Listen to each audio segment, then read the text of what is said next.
Hello, thank you so much for stopping by. My name is Melissa with 1S, but you can call me Mel, and winter's coming. So I thought this would be a great time for me to share with you my 10 tips on how to keep your plants alive during the winter. And at the same time, I am going to be talking about winterizing your plants. So I hope you enjoyed today's video. Give it a thumbs up if you do. Maybe add some tips to this video and share them with us down below. So I'm going to try to share these tips in the order that they would happen, but there are a couple of other ones that are just in there, so I'm not really mentioning these tips in any particular order. So there's a couple of important ones, like top important ones at the beginning, but there's also a very important one at the end, so make sure you stick around.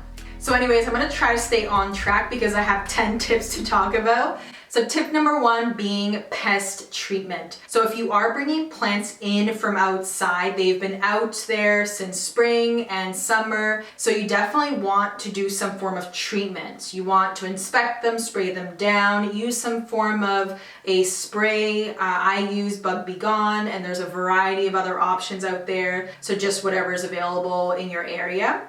In my opinion, whether or not the plants from outside have pests, I would still spray them just because this is more of a preventative approach and just to avoid any issues later. Now, when it comes to houseplants, I would definitely start inspecting your plants, especially during the transition of seasons. Once I saw that there was thrips on my big Monstera, I kind of went on plant mom mode and started treating other plants. So I've treated this plant, I've treated my ficus, and I am going to be treating my alocasia just because they are plants in general that are more pest prone. So it's just super helpful just to take an hour, go around your place and see what plants could use a treatment just to also be proactive. So the second tip is changing the soil if needed. So those plants that are coming from outside, you'll probably have to amend the soil, change the soil, provide it some fresh nutrition, just because if it does have pests, you will have to clean that up, or if you want to water it with hydrogen peroxide if there's any infection. So these are all treatment options that you can do for the plants coming in. You don't have to disrupt the roots if you don't want to, but at least take off, the top layer of soil, the bottom, around, whatever's loose, and then pot it up in whatever pot you're going to be using indoors. Now, when it comes to your indoor plants, something to consider is the soil that they are in. Is it too dense? Is it well draining? Are there any amendments that you have to do to the soil over the winter time? Because depending on your watering habits will depend on whether or not you need to do a few things to avoid root rot. And we'll talk about watering in just a moment as well. Tip number 3 ties in with tip number 2, and that's repotting if needed. So if you're coming on to the winter months and you know that there's a plant that you should probably repot, that's pot bound, the roots are coming up from the bottom, it's probably a good idea to repot it, just because you can avoid repotting it in the winter, which the majority of people will say don't repot during the winter. So if you don't feel comfortable repotting in the winter, then definitely you want to repot beforehand. Now, full transparency, I have repotted in the winter. Now, obviously I haven't repotted my whole collection in the winter. I would say maybe a handful of plants where I'm like, okay, you know what? This plant's tipping, this plant's root bound, this plant's not doing well because it's pot bound.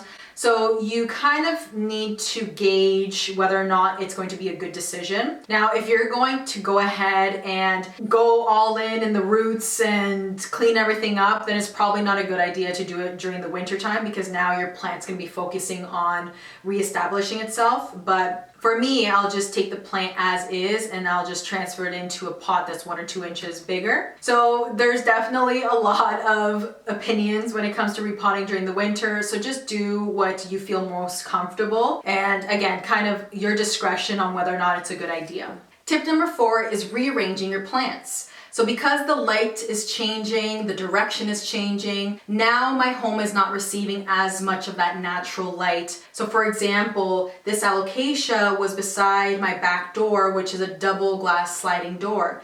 So it was a great spot for this plant, especially because of its size, but now I'm not getting as much of that natural light into the house, which means I had to move this plant. Now I have it up here, which I usually don't. but I have it up here because I do have grow lights, and it will help the plant receive that light that it needs. So that's something that you may have to do, move your plants around, maybe group them, maybe provide them another light source, which we'll talk about. This leads me to tip number 5, which is keep them away from vents and also from any cold drafts.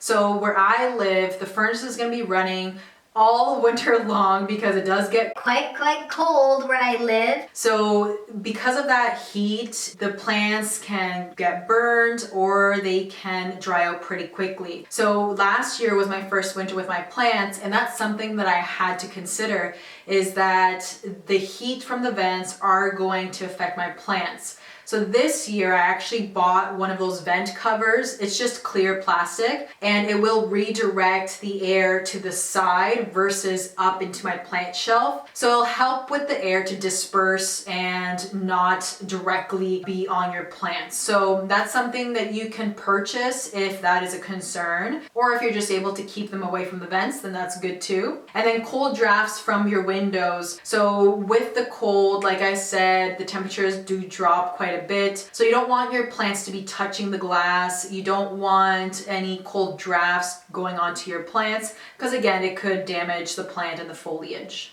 Tip number 6 is one tip that I don't do as often as I should, so I'm guilty, but it's so easy and such a helpful thing for our plants, and that's wiping down the windows, especially during the winter time. If there's dust, if there's salt that accumulates, if there's snow that accumulates, definitely wiping down those windows will provide as much light as possible for our plants, and they will definitely appreciate it. So taking a little bit of time to wipe down those windows can be really effective. So tip number 7 is not going to come to a surprise because I've hinted to it a couple of times already, and that's providing your plant light. So like I mentioned, you can rearrange your plants, you can move them closer to the window, but you may also have to provide a substitute. So for me, I do have grow lights. I do use them all year round as well. Beside me or over me here, I have 2 Sensi light bulbs, and I find these a great option for bigger spaces. So check them out. I did also do a video on them just to kind of give you an idea of my review. Also this year, I did put together my greenhouse cabinet. If you watched my most recent videos,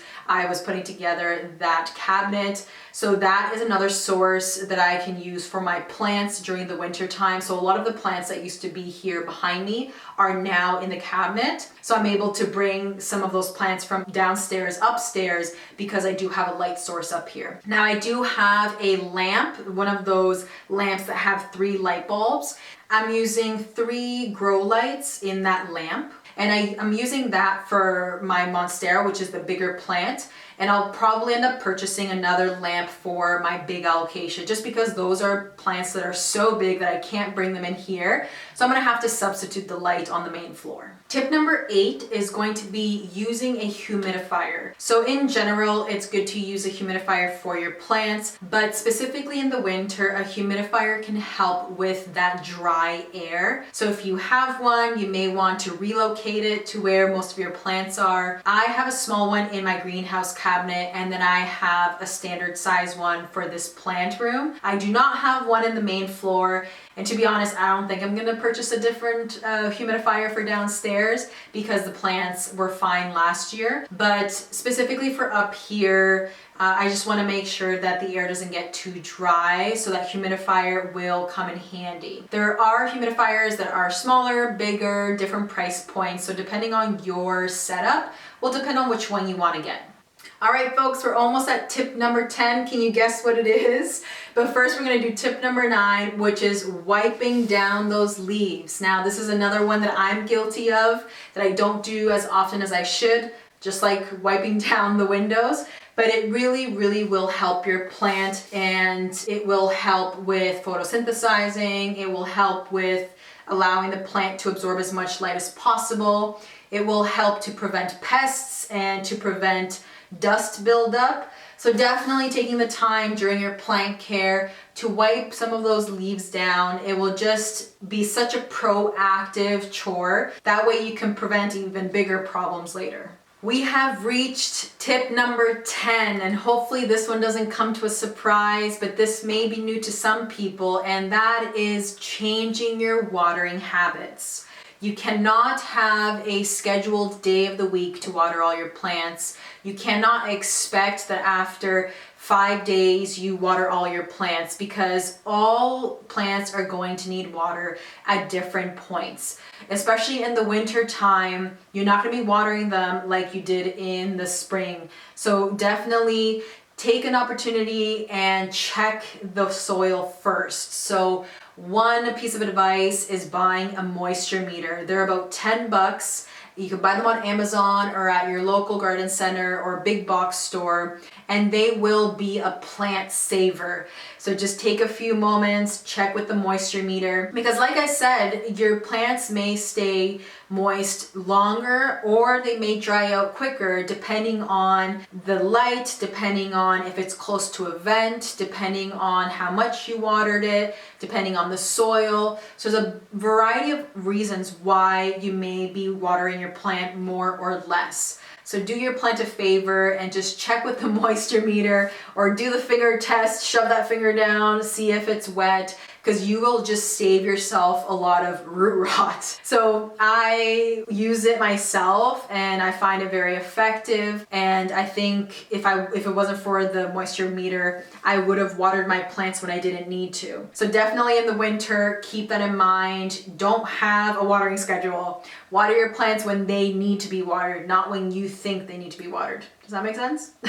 All right, so there you have it, 10 tips on how to keep your plants alive this winter and how to winterize them. I hope some of these are helpful for you. I'm here in Canada, so we definitely have to prepare for winter, but if you're in a tropical place, you may not have as much to worry about. Maybe only some of these tips help you. But let me know in the comments below if there are any tips that help where you are in the world. I want to take a moment and just say thank you to everyone that has subscribed to my channel. We did pass 800 plant lovers on this channel, and I'm so excited to continue to share with you my journey as a plant mom. And thank you to everyone that has connected with me through Instagram, through the comments, through liking the videos. I appreciate every single one of you, and I just can't wait to continue on sharing our plant parent journeys together.